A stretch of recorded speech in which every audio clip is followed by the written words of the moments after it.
Hai semuanya, balik lagi bareng gue Ryan's Life, dan di video kali ini gue bakalan share satu hal yang sangat krusial untuk bikin video kita jadi lebih hidup, lebih bernada, dan lebih berkarakter. Yes, apalagi kalau bukan color grading. Emang sih, kalau misalkan contoh deh, kita ngelihat sebuah karya video atau film dengan color grade yang vibrant alias warnanya itu nge-pop dan sangat mencolok di mata kita, itu akan bisa nimbulin emosi tertentu buat kita sebagai penonton. Nah, kalau misalkan sekarang kita ngelihat ke dunia kreatif, udah banyak banget karakter atau ciri khas color grade yang tersebar dan dijadiin referensi. Tapi sejauh pengamatan gue, ada satu ciri khas atau karakteristik color grade yang nggak pernah mati, which is film emulation. Nah, sederhananya tuh gini, film emulation itu adalah sebuah proses di mana kita ngubah footage dengan warna yang flat dari kamera DSLR atau mirrorless, which is kamera digital kita, jadi seolah-olah diambil dari kamera analog. Dengan kata lain, kita naruh karakteristik kamera analog atau kamera tradisional zaman dulu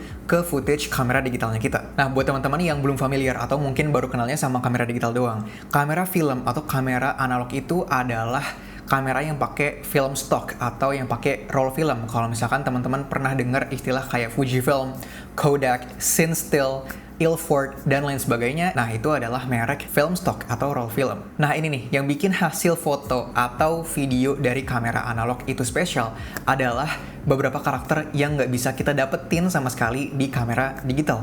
Contohnya kayak halation, bloom, film grain, overscan, dan lain sebagainya. Itu cuman bisa didapat di kamera analog. Tapi berkat perkembangan teknologi dan inovasi, sekarang kita punya caranya untuk mengubah footage digital jadi footage kamera analog. Dari banyaknya cara yang tersedia, gue paling rekomendasi kalian untuk pakai plugin untuk software editing, namanya adalah Dehancer. Dehancer ini adalah color grading plugin yang udah tersedia untuk beberapa software editing standar industri, mulai dari Premiere Pro, After Effects, Final Cut Pro, dan tentu aja DaVinci Resolve. Plugin ini powerful banget karena kalau misalkan di sini gue tampilin sekilas, di dalamnya tuh ada semua tools dan elements yang lo butuhin buat bikin film emulation. Ya udah, tanpa basa-basi lagi, langsung aja kita masuk ke tutorial color grading film emulation dengan Dehancer. Let's go. Oke, teman-teman, sekarang kita udah ada di tampilan software editingnya. Nah, untuk software yang gue pilih di sini buat di-install Dehancer adalah DaVinci Resolve, karena gue suka dengan sistem Node-nya DaVinci dibandingkan dengan sistem di software editing kompetitornya gitu ya. So basically di DaVinci itu kan sistemnya dia terstruktur ya, ada media, cut, edit, fusion, color, fairlight, dan deliver. Nah, karena kita butuhnya color grading, jadi kita langsung masuk ke bagian color aja. Untuk color grading itu sebenarnya nggak ada cara yang paling benar atau nggak ada cara yang paling salahnya gitu. Nah, untuk gue sendiri biasanya gue akan bikin 4 node. So, node di DaVinci Resolve, anggaplah ini adalah building blocks atau balok yang akan membangun dan menopang balok yang setelahnya gitu. So, gampangnya kalau misalkan di node yang pertama ini gue ubah warnanya dengan mainin curves. Nah, teman-teman bisa lihat gambarnya kan jadi lebih kontras ya, karena gue main curves-nya jelas, gue bikin as curves. Nah, tapi kalau misalkan teman perhatiin di sini, karena gue ubah dari yang paling awal, node yang paling awal, itu akan mempengaruhi node kedua dan seterusnya kalau misalkan ada banyak gitu. So, basicnya itu adalah cara kerja dari node di DaVinci Resolve. Nah, di sini gue bikin 4 node, tadi gue janji bakal jelasin. Node yang pertama itu fungsinya kalau untuk gue adalah untuk benerin white balance atau mungkin ada sedikit tonal adjust, kayak sedikit curves, levels, pokoknya yang kayak gitu-gitu, yang basicsnya lah. Node kedua dan ketiga ini bakalan kita kosongin dulu, kita fokus ke Dehancer-nya dulu. Jadi node kedua dan ketiga ini untuk buat seleksi warna tertentu. Contoh misalkan gue pengen ngeisolasi warna hijau, karena di footage ini kan ada warna hijaunya dominan ya, dan warna biru juga di langitnya.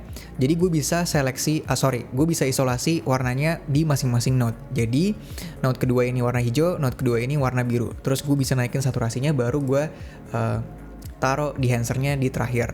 Kira-kira kayak gitu.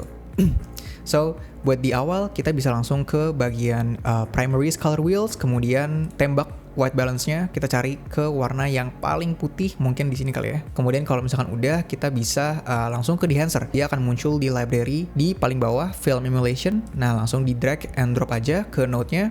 Dan ketika kalian drag and drop, harusnya gambarnya akan jadi seperti ini. Ini by default settingannya kayak gini. Nah, kemudian by default film green-nya juga nyala, jadi mungkin kita bisa matiin dulu. Nah, di sini gue bakalan jelasin satu persatu mulai dari input sampai ke yang paling bawah gitu ya. Tapi mungkin gak semuanya, gue akan jelasin apa yang useful untuk proses color grading creation-nya. Yang pertama ada input. Nah, basicnya di input ini adalah yang paling penting. So, source-nya itu kalian bisa pilih yang choose camera, karena kita nge-shoot pakai kamera digital dan setiap kamera digital itu punya profile dan color science-nya tersendiri. Nah, jadi di sini choose kamera aja. Vendor itu brand. Di sini gue pakai Sony dan Sony-nya itu yang FX30. Nah, di sini bisa langsung dipencet aja Cinema Line FX30. Dan untuk formatnya di sini gue pakai S-Log 3 S-Gamut sini ISO 800. Sebenarnya nggak ada opsi yang paling benernya di sini karena gue pakai flexible ISO. Jadi gue cari yang paling mendekati. Di sini gamutnya bener, cuman ISO-nya ya salah lah. Cuman nggak masalah. Nah, di sini kemudian kita bisa adjust dikit-dikit kayak exposure, temperature, tint, dan difference. Oke, kemudian di bagian film, nah ini adalah profile yang bisa teman-teman semua pilih gitu, mulai dari Kodak, kemudian ada Fujicolor, ada Fujichrome, AGFA. Jujur gue nggak hafal semuanya karena gue pun juga masih proses buat familiar sama semua color profilesnya atau film profilesnya. Cuma dipencet-pencet aja mana yang menurut teman-teman paling optimal atau paling asik gitu warnanya ya. Nah, di sini kita bisa pilih-pilih. Gua decide untuk pakai Fujicolor Superia 200. Nah, kemudian di bawahnya ada push and pull. Ini bisa teman-teman adjust aja sesuai dengan likingsnya teman-teman. Dan kemudian di bawah ada film developer. Nah, kalau film itu adalah titik di mana kita nge-convert gambar kita atau footage digital kita dengan karakter film. Film developer itu adalah kita memodif karakter film yang ada di atas ini gitu. Jadi makanya di sini opsinya atau propertiesnya ada contrast boost, gamma correction. Nah, selanjutnya yang juga penting adalah film compression. Intinya film compression itu adalah kita nge-minimize atau nge-reduce highlights yang ada di footage-nya kita. Hasil kamera analog itu nggak pernah highlights-nya itu blown out. Coba deh teman-teman perhatiin. Dia highlights-nya selalu ada di batas yang wajarnya gitu, nggak pernah yang terang banget. Jadi dengan film compression ini kita bisa nge-compress atau nge-reduce si highlights-nya. Nih, perhatiin. Nah, kalian lihat di highlights-nya, terus kita bisa atur juga tonal range-nya. Nah, ini makin gelap lagi tuh highlights-nya. Jadi ini spesifik ke highlights ya, untuk si bagian film compression ya. Kemudian selanjutnya adalah expand. Nah, expand ini adalah tahap di mana kita bisa adjust blacks atau level shadows yang paling maksimalnya sama whites yang paling maksimal tanpa ngerusak atau tanpa menghilangkan informasi di gambarnya kita. Nah, jadi kita bisa adjust di sini. Oke, kira-kira kayak gini udah mantep. Nah, mungkin gue akan adjust dikit untuk film compressionnya karena gue nggak pengen terlalu gelap juga. Nah, kemudian selanjutnya adalah print. Nah, print ini adalah tahap di mana kita mengemulasikan seperti apa sih warna ketika film stock itu di print gitu. Nah, jenis printernya itu kan ada beberapa ya. Nah, kalau di sini yang di provide sama di Hanser itu ada Cineon Filmlock, Kodak 2383 Print Film, dan Kodak Endura Glossy Paper. Untuk gue personally, gue paling suka Kodak 2383. Nah, di sini teman-teman bisa lihat ini lumayan kontras ya. Bukan lumayan sih, banget gitu kontrasnya. Tapi tinggal dipencet aja analog range limiter supaya membatasi seberapa intens si print ke footage-nya kita. Terus tinggal di-adjust aja di sini, guys. Nah, bagian selanjutnya adalah color head. Ini tuh sebenarnya adalah bagian di mana kita melakukan split toning layaknya kalau misalkan di Lumetri Color-nya Premiere itu ada shadows, midtones, sama highlights. Cuman di sini sistemnya dia pakainya color head. Oke, basically untuk warnanya semuanya udah selesai sampai ke bagian yang color head. Sisanya di sini udah additional effects-nya aja. Film grain, halation, bloom, film damage, film breathe, gate weave, overscan, vignette. Kita mulai dari film grain. Nah, untuk film grain sendiri, nah ini yang lumayan asik nih. Nah, untuk profile film grain ini, gue biasanya pakai di 35mm ISO 50. Kemudian amount-nya itu nggak usah banyak-banyak karena berat juga untuk di preview. Nah, biasanya gue pakai film grain-nya di profilnya kayak gini.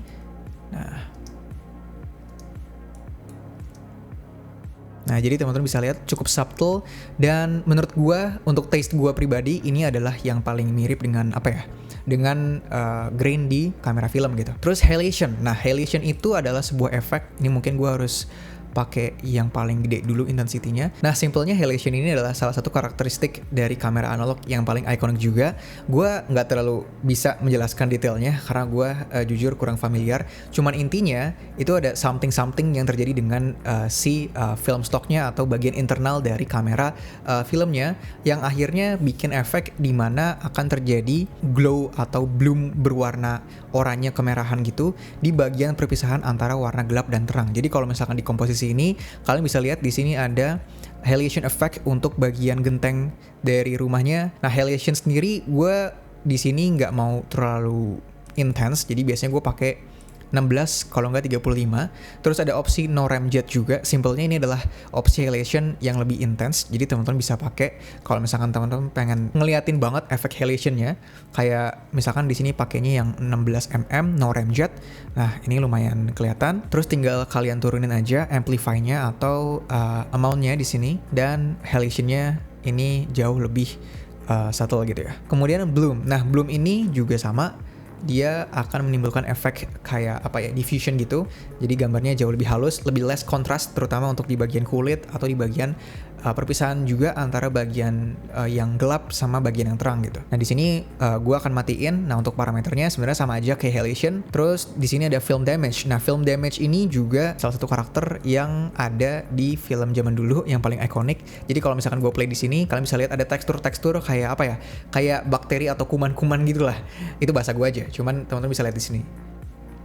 Nah, ini bagus banget. Ini udah kayak film banget kalau menurut gue ya. Jadi udah ada grain-nya, halation, ada film damage juga. Ini gue matiin aja. Terus ada film breathe. Nah, untuk film breathe ini sebenarnya dia lebih ke kayak flickering sih, kayak jadi gelap terang gitu, guys. Gelap terang dan juga ada color shifting juga gitu ya. Mungkin kayak ini bagian kecacatannya dari kamera film gitu, yang pada akhirnya jadi karakter yang cukup ikonik. Nah, kalian bisa lihat ada color shifting sama ada sedikit shake juga kayaknya di situ ya. Untuk di sini gue kayaknya matiin aja. Dan untuk sisanya kayak gate weave sama overscan, vignette itu tinggal teman-teman adjust sendiri aja gitu. Biasanya kalau misalkan gue pengen lebih artistic lagi atau lebih dapat lagi kesan filmnya, gue sekalian aja pakai overscan. So basically overscan itu adalah, nah di sini gate type-nya bisa dipilih, ada Super 8, ada Standard 16, ada Super 16 dan macam-macam gitu. Gate shape-nya juga bisa diubah. Jadi keren banget lah, opsinya di sini banyak sekali guys. Terus ada yang bagian vertikal juga sama horizontal gitu. Dan di sini bisa di offset alias penempatan si videonya di dalam si film stocknya, jadi bisa di scaling. Nah, kayak gitu. Dan di sini bisa dibikin kabur juga untuk si overscan-nya. Pokoknya opsinya banyak banget. Cuman di sini kayaknya nggak gue pakai dulu. Nah, setelah dehancer-nya udah selesai, sekarang kita baru bikin isolasi warna untuk kedua node yang udah kita sediain tadi gitu. Yang pertama itu gue pengennya isolate warna hijau. Jadi kita bisa ke bagian qualifier. Nah, di qualifier ini tinggal di select pickernya, habis itu tinggal seleksi aja warna yang paling hijau. Mungkin kita coba select di sini dulu, klik di icon highlight di atas sini. Nah, nanti dia akan langsung tampilin isolated view-nya, terus kita bisa adjust di bagian qualifier juga. Nah, di sini gue bisa sempitin color range-nya untuk hue-nya. Jadi kita select bener-bener warna hijaunya aja gitu. Nah, untuk make sure bisa di back and forth aja di mode highlight sama enggaknya. Jadi buat mastiin apakah seleksinya udah bener atau belum. Dan kalau misalkan udah, di sini kita bisa langsung ke bagian color wheels-nya dan kasih color boost. Nah, langsung kelihatan kan warna hijaunya itu lebih nampak atau lebih vibrant gitu ya. Nah, buat node yang satu lagi sama aja, cuman kali ini warnanya warna biru. Nah, kira-kira itu tadi adalah proses untuk bikin film emulation dengan dehancer di DaVinci Resolve. Kalau misalkan di DaVinci itu juga enaknya ketika udah selesai nge-color grade satu footage, bisa langsung di copy paste dengan cara kita select dulu klip setelahnya atau yang manapun di klip galerinya. Habis itu mouse-nya di hover dan di middle click di footage yang udah ter-color grade. Nanti langsung ke copy paste bersama dengan semua node-nya. Tinggal di-adjust aja deh di sini.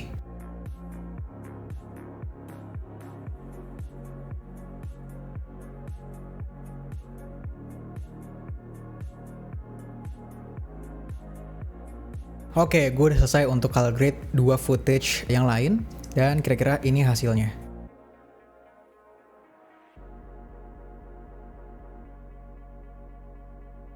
Asik banget gak sih tadi kita belajar color grading film emulation dengan plugin Dehancer? Nah sekarang gue pengen jujur, sebenarnya gue tuh bukan orang yang expert di color grading, bahkan bisa dibilang metode yang gue pakai tuh kuno gitu. Karena biasanya kalau misalkan gue grading itu cuma bikin S-curves, kemudian bikin color select, terus mainin hue dan saturation sama luminance, habis itu tinggal mainin tonal adjust atau split toning untuk shadows, midtone, sama highlights. Tapi asli ya, dari awal gue pakai Dehancer, gue amazed banget dengan sebetapa ramahnya Dehancer ini untuk gue yang notabene adalah casual color grader, bukan expert. Mulai dari interface-nya yang gampang untuk dimengerti, kemudian film dan print profiles-nya juga lengkap, jadi kita bebas memilih dan combine antara film dan printnya. Kemudian ya overall tools-nya juga lengkap banget, mulai dari film grain, halation, bloom, overscan, dan lain sebagainya. Itu udah disediain dan gampang banget dipakainya di Dehancer ini. So, ya, experience-nya asik banget sih pakai Dehancer ini buat bikin film emulation. Oh iya, satu kabar menarik buat kalian yang udah tertarik untuk grading ala-ala film emulation, kalian bisa dapetin Dehancer dan ngehemat 10% kalau pakai kode affiliate-nya Dehancer Raihan. Ini berlaku buat semua lini plugin-nya Dehancer. Nah, satu hal lagi yang pengen gue share sama kalian,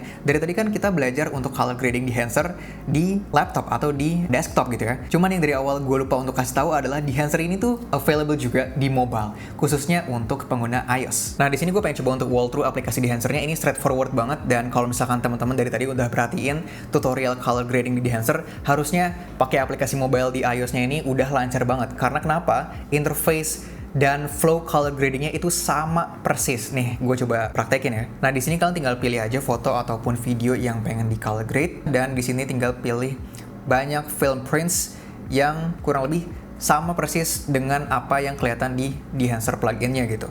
Dan kalau misalkan udah, tinggal diedit-edit aja. Nah, di sini mulai ada developer juga, ada compression, ada expand, print, color head, film grain, halation, bloom, dan semuanya juga ada di sini. Overall ini interface-nya easy to understand banget, easy to use. Ini bakalan asik banget kalau misalkan kalian lagi traveling keluar atau lagi sekedar hangout aja, terus habis ngelihat pemandangan yang bagus, foto ataupun video, mau langsung color grade juga langsung bisa di aplikasi Dehancer ini karena fleksibel banget. So, I highly recommend aplikasi Dehancer untuk iOS-nya ini langsung aja di-download di App Store-nya teman-teman. Jadi guys, overall gue sangat merekomendasikan Dehancer ini, baik itu yang plug-in untuk software editing di desktop ataupun aplikasi iOS-nya. Bahkan untuk teman-teman yang mungkin masih awam atau pemula di dunia color grading, bisa langsung aja visit ke official website-nya Dehancer atau ke App Store untuk download iOS app-nya. So I think that's pretty much about it for this video. Stay creative, stay healthy, and I will be seeing you guys in the next video soon.